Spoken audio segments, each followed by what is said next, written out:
The morning sun barely broke through the thin curtains of Emily Harper's cramped apartment in Nashville, Tennessee, when her phone buzzed at 6:15 a.m. The screen lit up with a text. Stark and cold. Exactly 14 words long. We've changed the locks on the front door and gate code. You're no longer trusted. No greeting. No warmth. No punctuation to soften the blow. It was from her mother, Linda, but it read like a corporate termination notice, stripping Emily of her place in the family. Her heart didn't race, it sank, heavy with a truth she'd long suspected but never faced. At 32, Emily had spent years pouring her savings and soul into a family that now declared her an outsider. Without hesitation, she typed a reply. Smart move. But you missed one thing. She hit send, her fingers steady, and opened her banking app. Scrolling through her recurring transfers, she paused at the one labeled Greenwood Mortgage Company, a $3,800 monthly payment she'd been quietly covering for 2 years for a house in Franklin, Tennessee, a house her parents had called a gift to her older brother, Ethan, for giving them their first grandchild.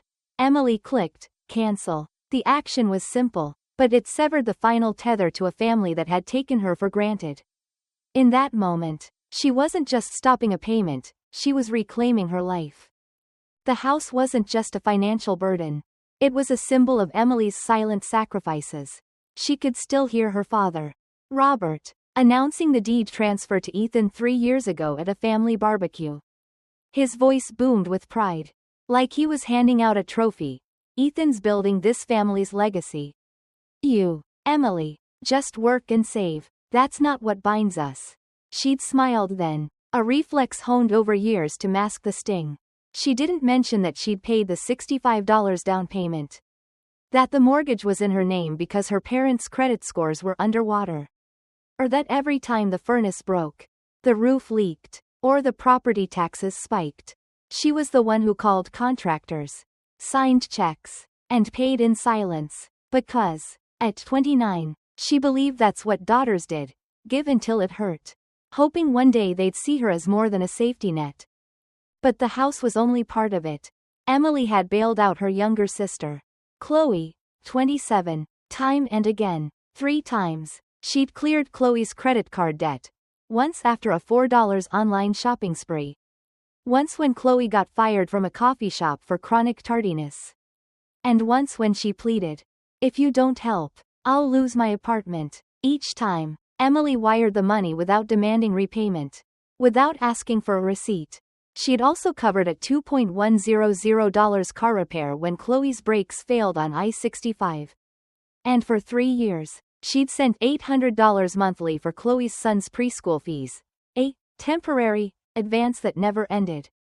Over 4 years, Emily's contributions totaled $225,700, mortgage payments, home repairs, and Chloe's endless emergencies. Yet not once did anyone say thank you. The betrayal crept in slowly, like cracks in a foundation she'd ignored too long. Chloe had used a supplemental credit card Emily opened for her during a rough patch, racking up $1,350 at Nordstrom without permission. When confronted, Chloe texted back, casual and unapologetic, "Don't make it a big deal. Mom said you never canceled the card. I thought we were sharing. You're doing fine, right?" That line, "You're doing fine, right?" hit like a slap. They didn't care if she was struggling, as long as she kept paying. Then came the call from the bank. Emily was checking her savings, ensuring she had enough for her master's degree tuition, when the representative asked, "Did you authorize a request to transfer the primary ownership of the Franklin house to Chloe Harper?" The request, filed a week earlier, was still pending, tied to Chloe's email. Emily's hands went cold inside her coat pockets. She ended the call, not shocked, but hollow. She'd always known this day would come, just not so soon. That night, she checked the credit card account and saw Chloe's recent spree: clothes, toys, a soundbar, no permission, no remorse. The breaking point came on a quiet Saturday afternoon. Emily was mowing the lawn at the Franklin house, a task no one asked her to do but one she'd always taken on. "You've got the time, Em," her dad used to say. Why waste money on a landscaper? As she pushed the mower, it sputtered and died. She headed to the back porch for a bottle of water. Pausing under the slightly open kitchen window, the curtain shifted, and her mother's voice cut through. Sharp and clear. She's not family anymore. Chloe, just the sponsor. Chloe's laugh followed, light and triumphant. Keep her wallet tight. And she'll stay in line. Emily froze, the unopened water bottle heavy in her hand. Her thumb pressed into the cap until it hurt. Just the sponsor. The words didn't sting, they cut.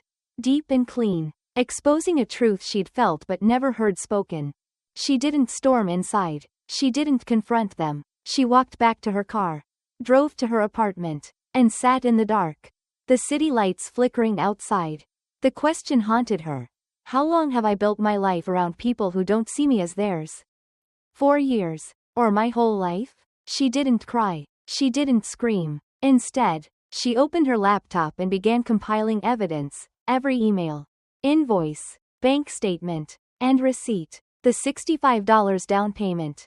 The $3.800 monthly mortgage transfers. The $2.100 car repair. The $800 preschool payments. The roof fixes. The plumbing bills. The $4 credit card bailouts. She created a folder named Emily_Truth and organized it into a 230-page document titled Harper_Family_Contributions_Emily_Rights. She backed it up on a USB drive, Google Drive, and her email. Not for revenge, but to ensure she'd never forget. She printed every page, bound them neatly, and placed the binder on her desk. It wasn't just a record, it was her truth. Undeniable and clear. Emily canceled the mortgage payments, closed every linked account, and left the family group chat. Its name, Family Haven, with a heart emoji, mocking her with its warmth. She blocked their numbers, but this was only the beginning. The house in Franklin, the one she'd kept standing, was no longer her burden. And soon, the family that had called her, the sponsor, would face the weight of her silence, and the power of her truth. The chandeliers of the Willow Creek Country Club in Franklin, Tennessee, cast a golden glow over the white linen tables, where champagne flutes clinked and soft classical music drifted from a string quartet near the golf course. It was Linda Harper's 60th birthday. A grand affair billed as a legacy family celebration. The invitation, embossed with gold trim, had arrived at Emily Harper's Nashville apartment in a crisp white envelope. Its italicized closing line, "From your family," feeling more like a formality than a truth. At 32, Emily stood at the edge of the ballroom in a sleek black high-neck dress. Her auburn hair pulled into a low bun, a small leather clutch in hand. Inside it, a USB drive and a 230-page binder. Her meticulously compiled record of $225.700 in sacrifices held the weight of her resolve. Tonight, the family that had called her, the sponsor, would face the truth she'd carried in silence.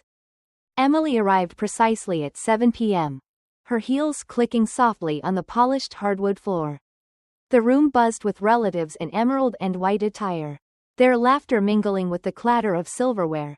Her mother, Linda, glowed in a floor-length emerald gown, holding the hand of Emily's younger sister, Chloe, 27, whose smile was as polished as the event itself. Her father, Robert, stood tall in a tuxedo, playing the proud patriarch. No one greeted Emily. Chloe flicked her eyes toward her for a fleeting second before turning away. And Linda's lips twitched into a polite smile, the kind reserved for distant cousins or uninvited guests. Emily felt the familiar sting but stood straighter. Her clutch gripped tightly. She wasn't here to celebrate, she was here to settle a score.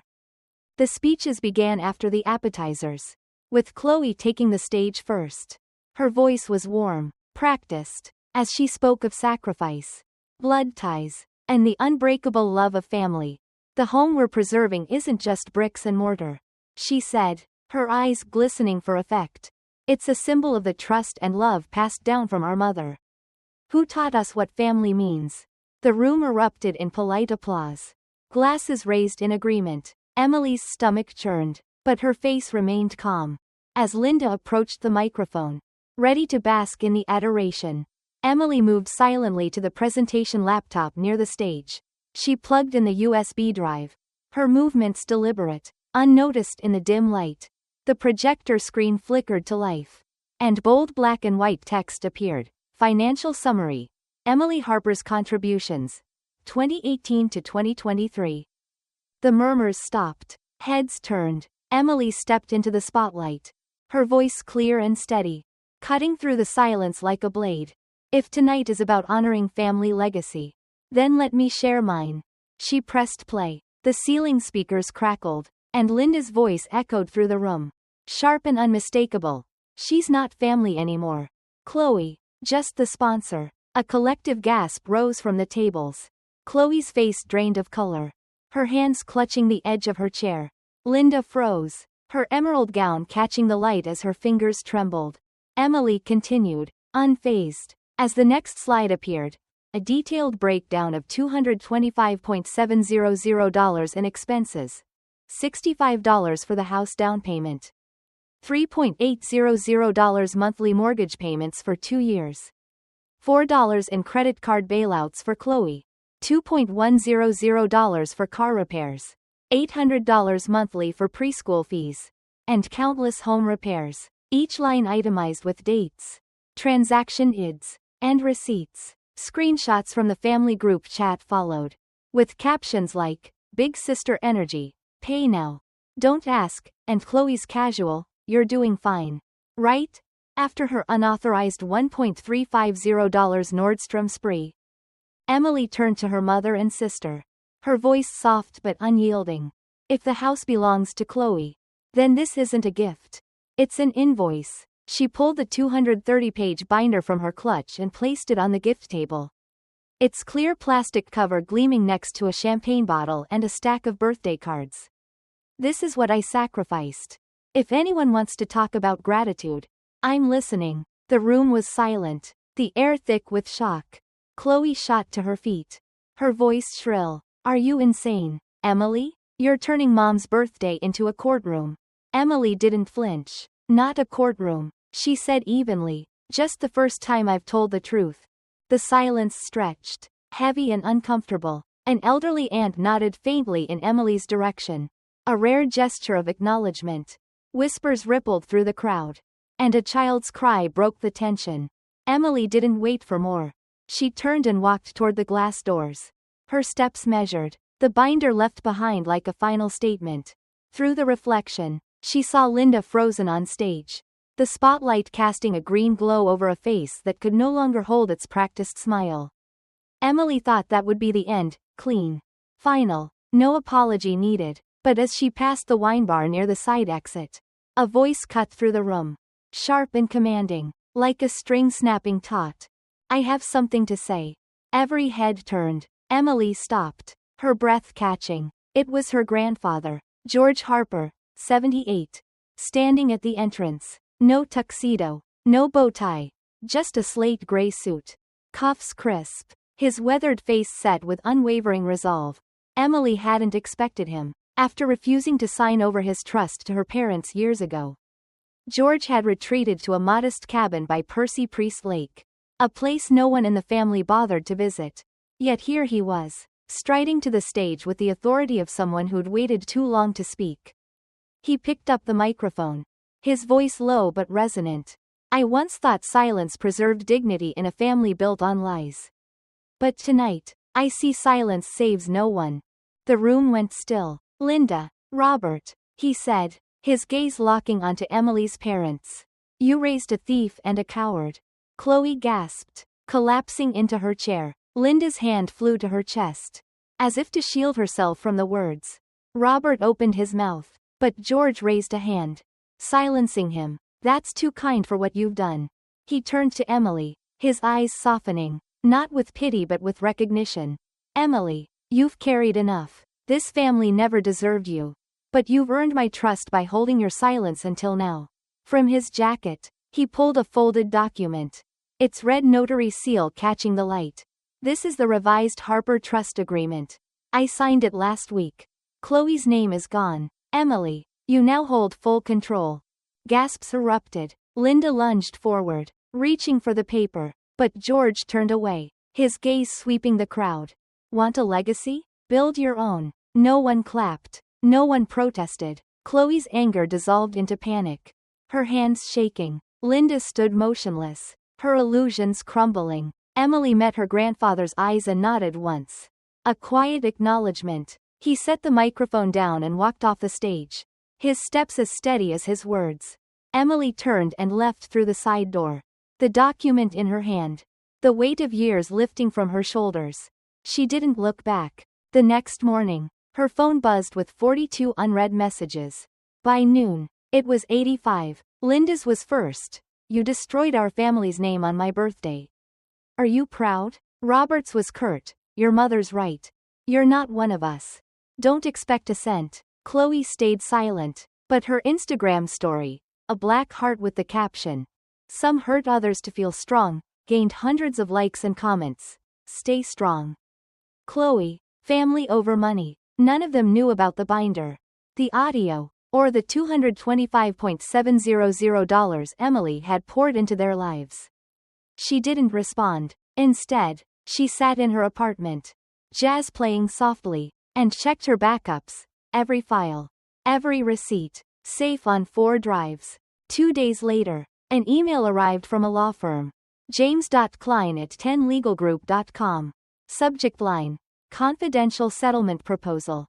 It was polished but cold. On behalf of Robert and Linda Harper, we propose a 50% settlement of $112,850 to avoid legal or media escalation. Agree to withhold further disclosures. Emily read it twice, noting the absence of an apology. She drafted her reply in minutes. I won't accept half. No discounts. No negotiations. I have verified evidence, audio, receipts, legal documents. Transfer the full $225,700 within 72 hours. Or I'll file a civil lawsuit for unauthorized asset transfer and credit abuse. And release everything to the press. Legal fees are your responsibility. See you in court if needed. She hit send, her hands steady. The next 3 days crawled by. Emily muted her phone, avoided social media, and stayed away from her usual coffee shop, dreading questions like, "How's your family?" At 4:23 p.m. on the third day, her bank app pinged. Incoming transfer. $225,700. Note: internal settlement. No liability admitted. The sender was a vague LLC from Knoxville. A clear attempt to distance her parents. She took a screenshot, printed it, and added it to her binder. Now stored on her bookshelf, not as a trophy, but as proof she owed no one. A week later, Emily recorded a video in her new apartment, where maple trees blazed red outside her windows. No filters, no music, just her, against a plain gray wall. Her voice calm. This isn't about revenge or attention. It's about truth. I paid $225,700 over 4 years to keep a family I thought was mine. No one forced me, but no one thanked me. When I stopped, they called it betrayal. She held up a paper with the number $225,700 in bold. This isn't hate. It's the truth. And the truth comes with receipts. She posted it at 9:15 p.m. by morning. It had 400,000 views. By the end of the week, 1.5 million messages flooded in from strangers. You gave me courage to stop bailing out my parents. I was the family ATM too.